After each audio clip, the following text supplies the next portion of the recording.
Mmhmm.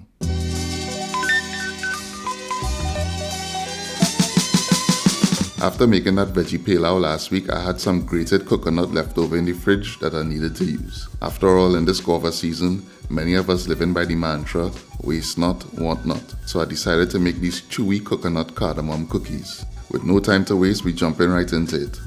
Add some room temperature butter to our bowl with equal opportunity with the sweetness today. So we're using white sugar and brown sugar. Use a spatula or a wooden spoon and combine the butter and the sugar before you start to cream it. Once it's combined, draw off your electric hand beater and cream the butter and sugar until smooth. This should take about 8 minutes or so.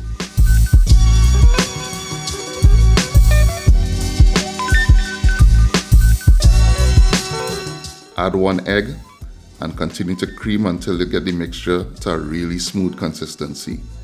Once that is achieved, we're moving on to the dry ingredients. To our bowl, combine some all-purpose flour, baking soda, salt, and cardamom. Don't worry, the full measurements will be posted on the website. Now back to the butter and sugar cream, add some vanilla essence and combine well. Now you want to combine that with the dry ingredients. Don't try to add all of the flour mixture at the same time, you'll end up making a mess when you try to fold it in.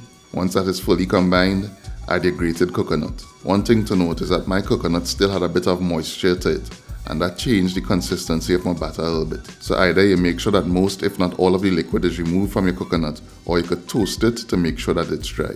Using a tablespoon, portion out the batter onto a baking tray and leave at least 2 inches between each one.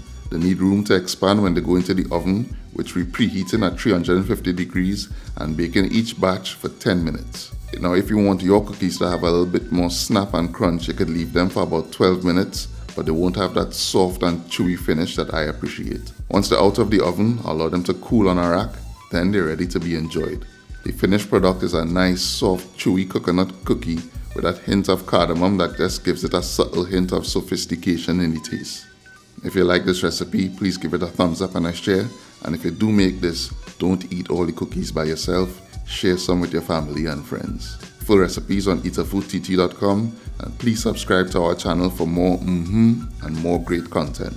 Thanks for watching, and I'll see you in the next one.